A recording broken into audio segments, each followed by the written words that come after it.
नमस्कार, कृति समाचारमा स्वागत छ। म शान्ता दाहाल। समाचार सुरु गरौँ मुख्य खबरबाट।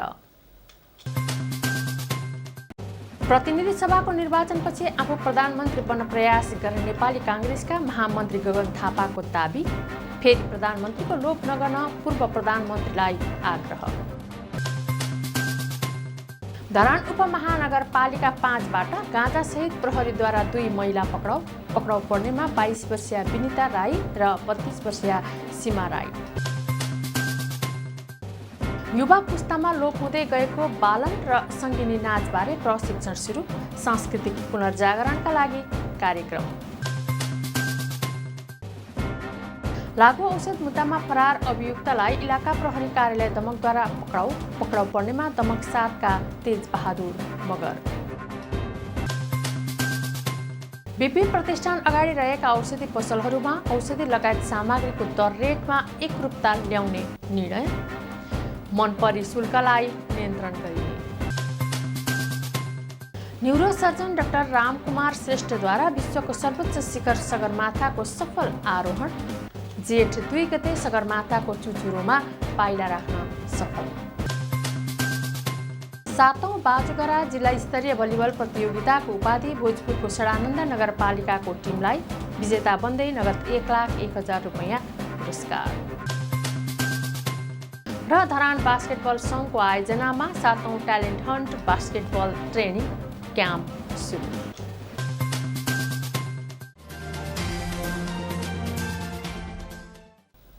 अब समाचार विस्तारमा। नेपाली काङ्ग्रेसका महामन्त्री गगन थापाले आउँदो प्रतिनिधि सभाको निर्वाचनपछि आफू प्रधानमन्त्री बन्न प्रयास गर्ने बताउनुभयो। उहाँले अब फेरि प्रधानमन्त्रीको लोभ नगर्न पूर्व प्रधानमन्त्रीहरूसँग आग्रह समेत गर्नुभयो।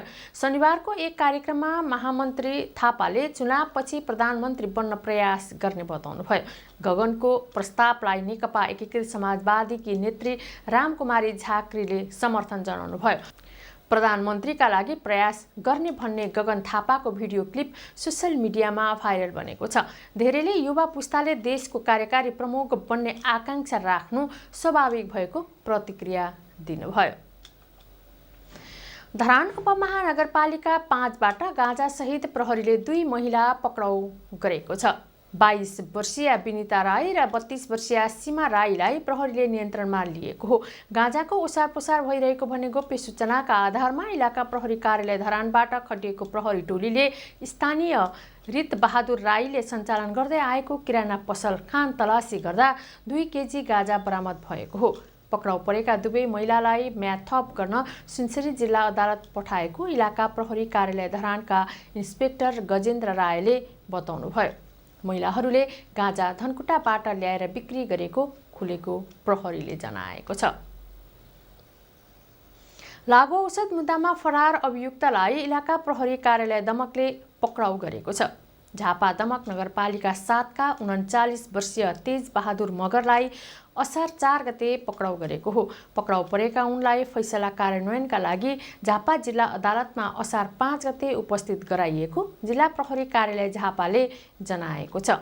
झापा जिल्ला अदालतले 2076 जेठ 5 गते लागु औषध मुद्दामा जेल सजाय तोकेको थियो। उनलाई कैद भुक्तानका लागि जिल्ला कारागार कार्यालय चन्द्रगढी पठाइएको छ। उनलाई अदालतले 6 वर्ष कैद र 10,000 रुपैयाँ जरिवाना तोकेको छ। हरेक जात जातिको आफ्नै संस्कृति परम्परा हुन्छ, तर पछिल्लो समय पुस्तौँदेखि परम्परागत रूपमा चल्दै आएको संस्कृति युवा पुस्तालाई हस्तान्तरण गर्न नसक्दा लोप हुँदै जाने क्रम बढ्दै गएको छ। एक रिपोर्ट।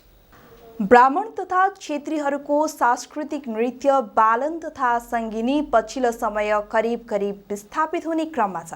विगतमा पहाडी क्षेत्र लगायत क्षेत्री ब्राह्मणको बाक्लो बसोबास रहेका गाउँघरमा धार्मिक तथा सांस्कृतिक चाडपर्व तथा विवाह व्रतबन्धमा बालन नाच तथा सङ्गिनी नाच नाच्ने प्रचलन थियो। तर पछिल्लो पुस्ता आधुनिकतातर्फ ढल्कदै गएपछि अहिले यस्ता परम्परागत संस्कृति लोप हुँदै गएको छ। यसलाई मध्यनजर गरी ब्राह्मण समाज नेपाल धरान नगर समितिले यसको जगेर्ना गर्ने उद्देश्यले युवा पुस्तालाई प्रशिक्षण दिन थालेको छ।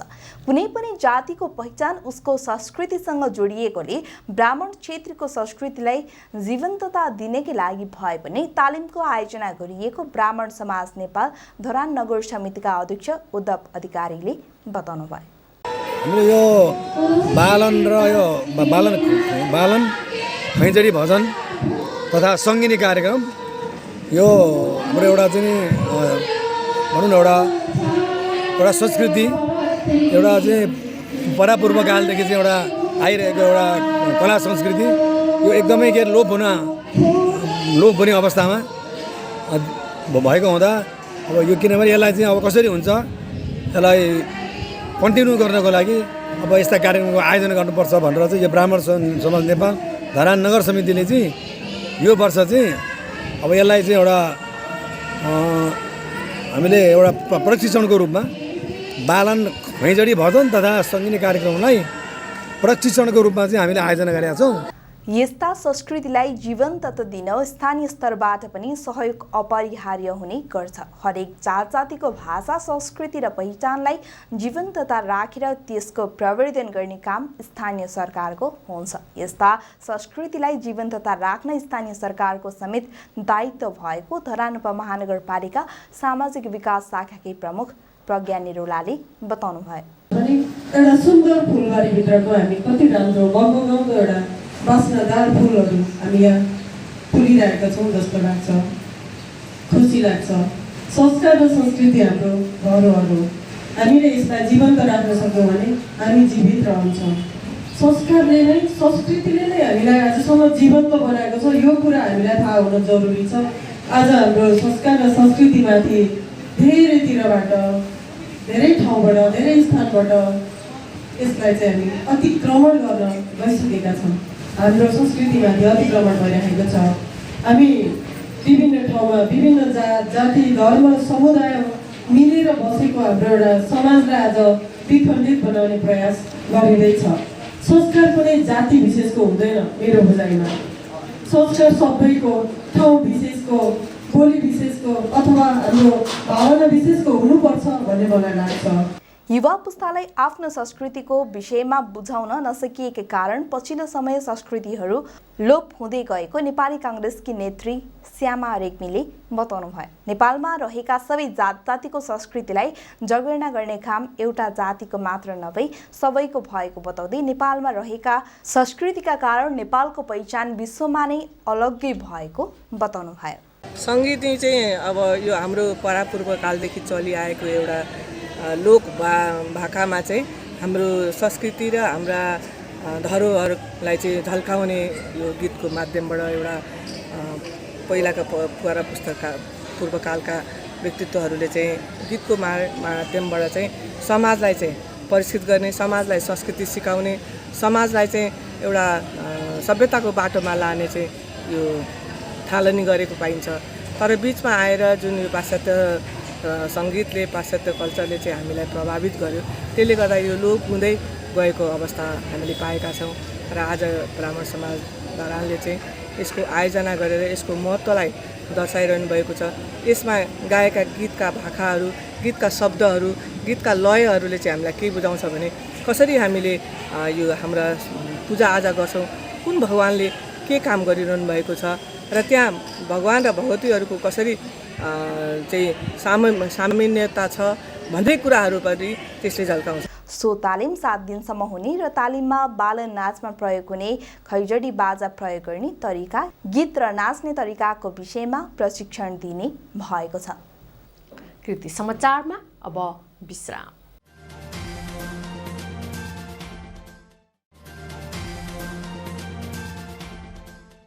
कृति समाचारमा पुनः स्वागत छ। अब बाँकी समाचार। बिपी कोइराला स्वास्थ्य विज्ञान प्रतिष्ठान अगाडि रहेका औषधि पसलहरूमा औषधि लगायत सामग्रीको दर रेटमा एकरूपता ल्याउने निर्णय भएको छ। धरान 18 का वडाध्यक्ष नरेन्द्र कुमार राई प्रवीणको अध्यक्षतामा औषधि व्यवसायीहरूसँग बसेको छलफलबाट औषधि लगायत इम्प्लान्टको दर रेटमा एकरूपता ल्याउने निर्णय गरिएको हो।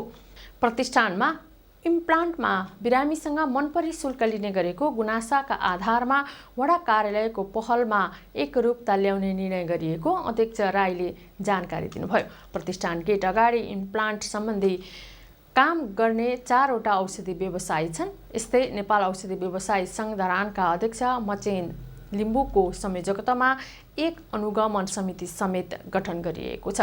औषधिहरूको दर रेटमा पनि एकरूपता ल्याउन पहल गरिरहेको वडाध्यक्ष राहीले बताउनुभयो। न्युरोसर्जन डाक्टर रामकुमार श्रेष्ठले विश्वको सर्वोच्च शिखर सगरमाथाको सफल आरोहण गरेका छन्। करुणा अस्पतालका प्रबन्ध निर्देशक एवं वरिष्ठ परामर्शदाता न्युरोसर्जन डाक्टर रामकुमार श्रेष्ठले सगरमाथाको सफल आरोहण गरेका हुन्। इटहरी स्थित स्किल क्याम्पसका सल्लाहकार समेत रहेका उनले गत जेठ 2 गते सगरमाथाको चुचुरोमा पाइला राखेका हुन्। उनी चैत 27 गते आरोहणका लागि प्रस्थान गरेका हुन्। लामो समयको तालिम पश्चात सफलतापूर्वक सगरमाथाको आरोहण गरेका हुन्।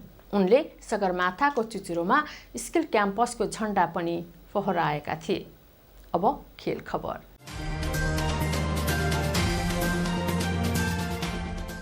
बीपी कोइराला स्वास्थ्य विज्ञान प्रतिष्ठानमा सम्पन्न अन्तर मेडिकल कलेज हाजिरी जवाब मेडिक्विज प्रतियोगितामा प्रतिष्ठानको टिम प्रथम बनेको छ।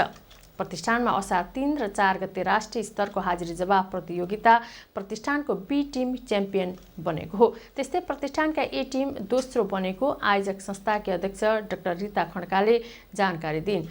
पोखराको मणिपाल कलेज तेस्रो बनेको छ। प्रतियोगितामा देशभरिका 6वटा कलेजका 9 टिम सहभागी रहेका थिए। प्रतियोगितामा पोखराको Manipal college of medical sciences, विराटनगरको नोबेल मेडिकल कलेज, ललितपुरको Patan academy of health science, विराटनगरको विराट मेडिकल कलेज, काठमाडौँको Nepal army institute of health sciences र बीपी प्रतिष्ठानका टिम सहभागी बनेका थिए। प्रतियोगिताको निर्णायकमा प्राध्यापक डाक्टर बालकृष्ण भट्टराई, प्राध्यापक डाक्टर धनरत्न साक्य र डाक्टर रविन मास्के रहेका थिए। 7औं बाजुगरा जिल्ला स्तरीय भलिबल प्रतियोगिताको उपाधि भोजपुरको सडानन्द नगरपालिकाको टिमले जितेको छ। खुल्लातर्फ भोजपुरले धरानको उदय स्पोर्टिङ क्लबलाई सोझो सेटमा पराजित गर्दै 1,01,000 रुपैयाँसहित ट्रफी पाएको छ। उपविजेतामा सीमित बनेको उदयले नगद 61,000 रुपैयाँ पाएको बाजुगरा भलिबल क्लबका अध्यक्ष पूर्ण केदेम लिम्बूले जानकारी दिनुभयो। खुल्लातर्फ भारतका 2 सहित 18 टिम बीच प्रतिस्पर्धा भएको थियो। त्यस्तै महिलातर्फ दमक महिला क्लबले इटहरी महिला टिमलाई 3-1 सेटमा हराएको हो। दमकले पहिलो, दोस्रो र चौथो सेट जितेको थियो भने इटहरीले तेस्रो सेट जितेको थियो। विजेता टिमले नगद 30,000 र उपविजेताले 20,000 रुपैयाँ पाएको छ। त्यस्तै भेटरानतर्फ आयोजक धरान भेटरानलाई सोझो सेटमा हराउँदै ताप्लेजुङ भेटरानले उपाधि जितेको छ। विजेताले 51,000 रुपैयाँ र उपविजेताले नगद 31,000 रुपैयाँ पाएको छ। भेटरानतर्फ 12 टिम सहभागी थिए। प्रतियोगिता असार 2 गतेदेखि सुरु भएको थियो। धरान बास्केटबल सङ्घको आयोजनामा 7औं talent hunt basketball training camp सुरु भएको छ। माध्यमिक शिक्षा परीक्षा एसई दिएर बसेका विद्यार्थीहरूलाई लक्षित गरी क्याम्प सुरु गरिएको हो। सुनसरी बास्केटबल सङ्घको प्राविधिक सहयोगमा जारी क्याम्पमा 50 जनाभन्दा बढी सहभागी छन्। क्याम्पमा 10 कक्षा मुनि +2 र स्नातक तहका विद्यार्थी सहभागी रहेको अध्यक्ष एवं केन्द्रीय उपाध्यक्ष सुरज लामाले जानकारी दिनुभयो। प्रतिभावान खेलाडीलाई छात्रवृत्तिका लागि सिफारिस गरिने सुनसरी बास्केटबल सङ्घका अध्यक्ष नारायण सुवेदीले बताउनुभयो। उद्घाटन कार्यक्रममा एम्स एकाडेमीले 5वटा बास्केटबल र धरान मेगा कलेजले 3वटा बास्केटबल आयोजक संस्थालाई प्रदान गरेको छ। क्याम्प असार 19 गते सम्पन्न हुने जनाइएको छ। मेगा कलेजको बास्केटबल कोर्टमा क्याम्प भइरहेको छ। कृति समाचारको अन्त्यमा पुनः मुख्य खबरहरू। प्रतिनिधि सभाको निर्वाचनपछि आफू प्रधानमन्त्री बन्न प्रयास गर्ने नेपाली काङ्ग्रेसका महामन्त्री गगन थापाको दाबी, फेरि प्रधानमन्त्रीको लोभ नगर्न पूर्व प्रधानमन्त्रीलाई आग्रह। धरान उपमहानगरपालिका 5बाट गाँजासहित प्रहरीद्वारा 2 महिला पक्राउ पर्नेमा 22 वर्षीय विनिता राई र 32 वर्षीय सीमा राई। युवा पुस्तामा लोप हुँदै गएको बालन र सङ्गिनी नाचबारे प्रशिक्षण सुरु, सांस्कृतिक पुनर्जागरणका लागि कार्यक्रम। लागु औषध मुद्दामा फरार अभियुक्तलाई इलाका प्रहरी कार्यालय दमकद्वारा पक्राउ पर्नेमा दमक 7 का तेज बहादुर मगर। विपि प्रतिष्ठान अगाडि रहेका औषधि पसलहरूमा औषधि लगायत सामग्रीको दर रेटमा एकरूपता ल्याउने निर्णय, मनपरी शुल्कलाई नियन्त्रण गरिने। न्युरोसर्जन डाक्टर रामकुमार श्रेष्ठद्वारा विश्वको सर्वोच्च शिखर सगरमाथाको सफल आरोहण, जेठ 2 गते सगरमाथाको चुचुरोमा पाइला राख्न सफल। 7औं बाजुगरा जिल्ला स्तरीय भलिबल प्रतियोगिताको उपाधि भोजपुरको सडानन्द नगरपालिकाको टिमलाई विजेता बन्दै नगद 1,01,000 रुपैयाँ पुरस्कार। र धरान बास्केटबल सङ्घको आयोजनामा 7औं talent hunt basketball training camp सुरु। हवस् त कृति समाचार यति नै। कृति टेलिभिजन हेर्दै गर्नुहोला। नमस्कार।